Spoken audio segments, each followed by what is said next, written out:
Gong Hei Fa Choi Xin Yin Kuai Le. Cantonese and Mandarin Chinese.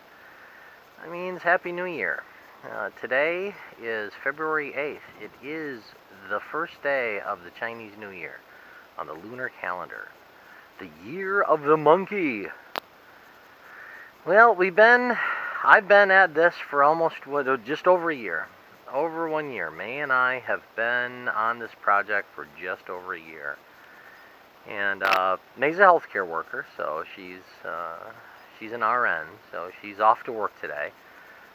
Schedules don't follow your basic 9 to 5. She's got to work on holidays. So even though she's working on a holiday, I'm here on the boat, and I'm going to be working as well. So May and I are both working.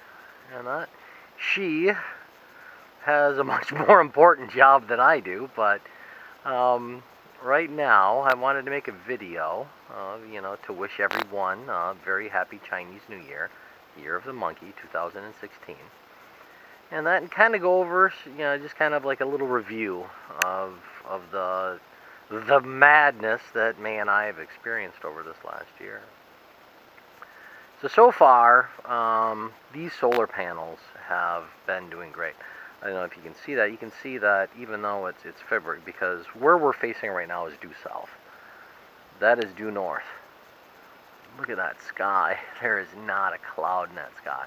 There are airplanes. There are airplanes in the sky, but there are no clouds, and which makes us very, very, very happy. So, that's a pretty big plane right there. Well, he's probably going to Taiwan. But anyway, over the course, we've done so much. And if we go back to my videos, Off-Grid Teak Boat 1, or my Off-Grid Teak Boat project, whatever it was, one of the first ones, and this was so neglected. And all this teak was so oxidized and varnish falling off and that. But I've learned a lot working on this wood boat, because I've never worked on wood this bad. Never this bad. And it had been neglected for so long.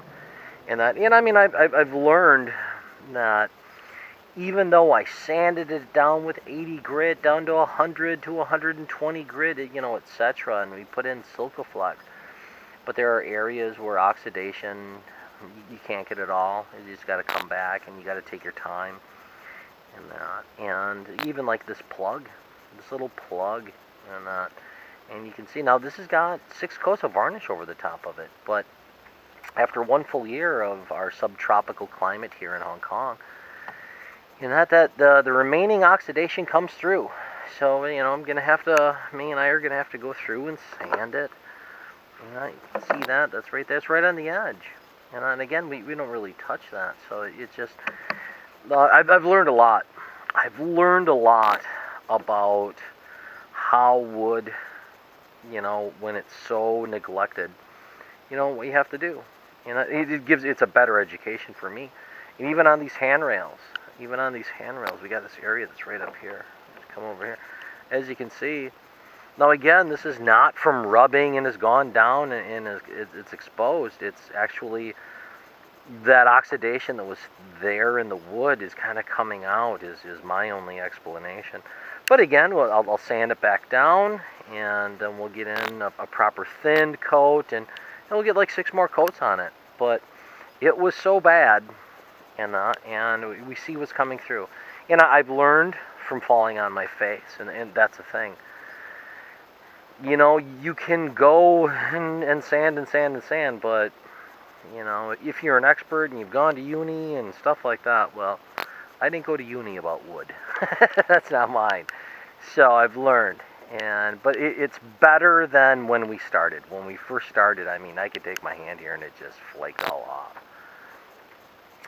But it's been fun. And it's a wonderful place to live, and I've got these 4 solar panels, and trying to maintain a self-sufficient type vessel. I mean, we're running on biodiesel, B100, And what's funny is when I first was working with that company, that they said, oh no, it's B5. It's 5% cooking oil. The rest is a Singapore um, diesel, sulfur-free and all that stuff. But no, it was B100, you know, and so we've maintained B100 from that. And again, it's another mistake. We fell on our face, and it was their mistake, and we have it, and I'm really happy about that mistake. So on the hydroponics, as you can see now, we've had this winter. This winter was weird. It was a weird winter, because, I mean, of course we get winter monsoons, but never this bad. And so May and I are trying to see if we can, because like here you can look down, see there's the foam, and that's where the seed started. And well, it's off right now. We turn on like 3 times a day. And but the roots go down. We're trying to see if these will turn red, and I don't think they're going to turn red. But it's an effort on our part, because it's totally a learning curve.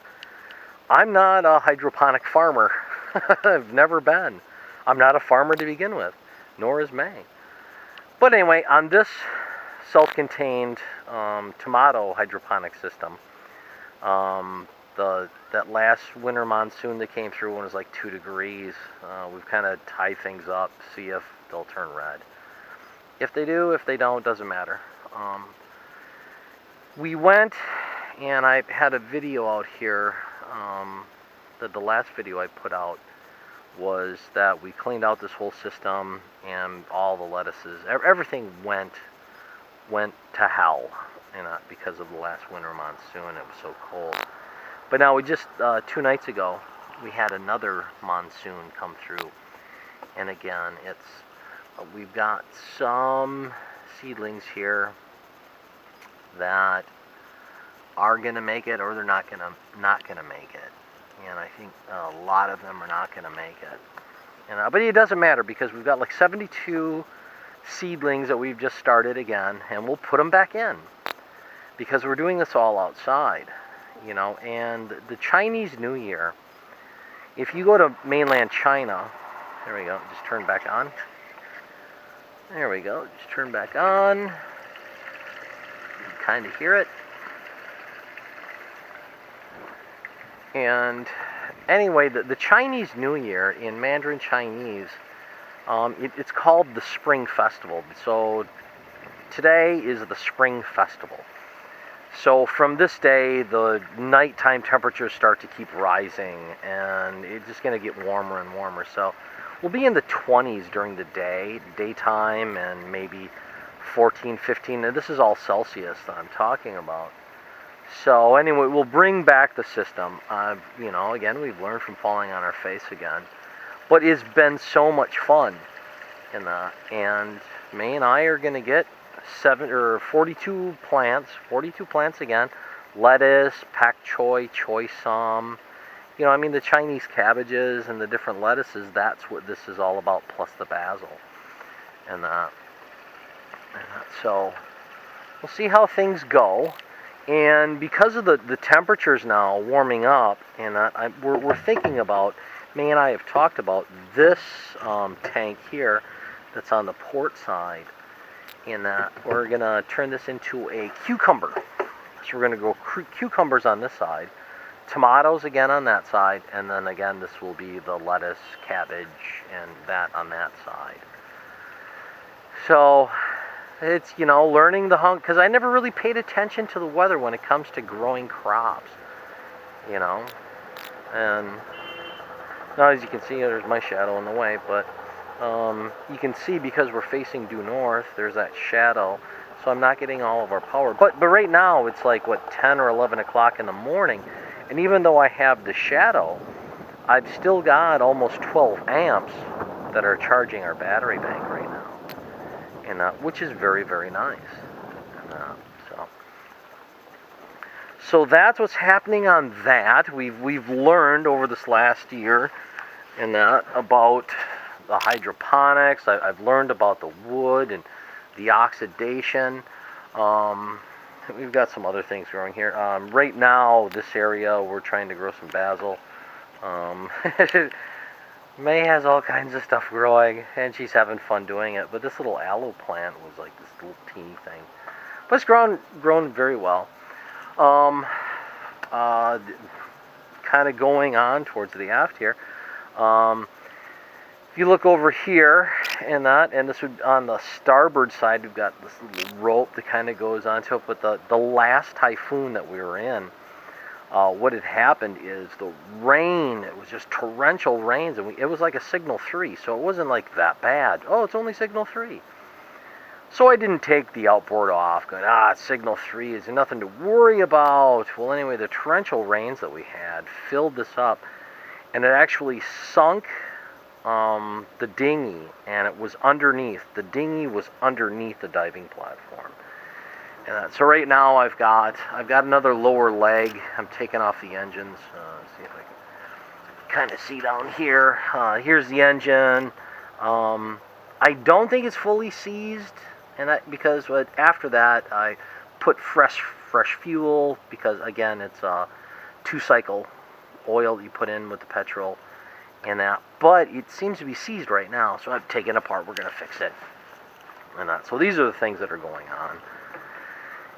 But anyway, the dinghy is still there. A little info, I don't know about if anybody's curious, but I'd like to explain about it. But you see this yellow bag that's down there. Well, these yellow bags are, there's a contract that a company has, that they have sand pans. And what they do is they have a contract with the government, and here in the marina, you put your rubbish in this yellow bag, and then what they do is they come by, they gaff up the bag, and they take the plastic, the paper, the aluminum, they take anything that is recyclable, and they recycle that. And then the other rubbish, then they throw it out. And there's not a lot of rubbish, chicken bones perhaps. But here in the marina, we feed our chicken bones, we throw it into the water because the crabs love them. And there are a lot of guys around here that have crab nets and all that stuff, so any of your chicken bones from barbecuing chicken wings and stuff like that just helps feed the crabs, and then you catch them and then you eat them. So that's what's going on with that.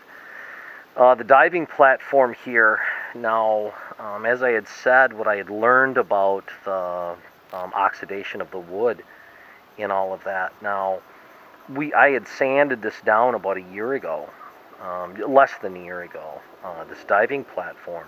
And now it's gray, so the teak wood is grayed. So all that oxidation is there, and then what I'll do is I'll get a bucket of salt water and one of those 3M scratch pads, and I'll just scuff it back to that orange, and then I'll put in the teak oil. Because what I've learned, I've learned about when this teak wood has been so neglected. I mean, you see so many videos on YouTube about, how to varnish and how to make it look like glass and all that, but this wood was so oxidized and the varnish had been so neglected. And an example, I mean, here, look at this. I mean, this is a teak plug, because there's a screw right there and a screw right there that goes into this post. But as you can see, this little plug, I've sanded over it, and I thought, oh my God, everything is really good. Well, it wasn't. And there's still oxidation in it, so that's the reason why I've let that diving platform go so long, because what I've just observed from this. So it's been a very, very big learning curve on how to treat such neglected teak wood. And I've never known about that. I've just known you sand it, you varnish it, everything is good. Well, no, that's not the case. The case is far from that truth. And it could be something as small as that little plug right there. That little plug. And you got these little edges here. So again, May and I are going to have to go back over this. I mean, the sun does deteriorate a lot of the varnish, because here it's subtropical, but it's been a total learning curve. Everything about this whole project. And I mean, we're living without shore power. We are totally off the grid. And we put in this table and all that, and it's been wonderful. It has been a great experience. I could not I've lived the experience, you know. Everything that you watch from what others show you on YouTube and that it doesn't even come close to what reality is when you have such neglect on wood. But I'm having a lot of fun. Having a lot of fun doing it. May and I we fall on our face and we just have to laugh about it. So it's kind of an update. So I do believe I have a Chinese New Year video somewhere on my channel here. And that we don't have to go back to it because I don't want to. I want to live in the present. But I want to show you what's going on in our little world and that. And for May and I, here in Hong Kong, we hope everyone will be good, be safe, and always be well. And we wish everyone a very healthy and prosperous year of the monkey, 2016. All right, guys. We'll talk to you soon. Bye-bye.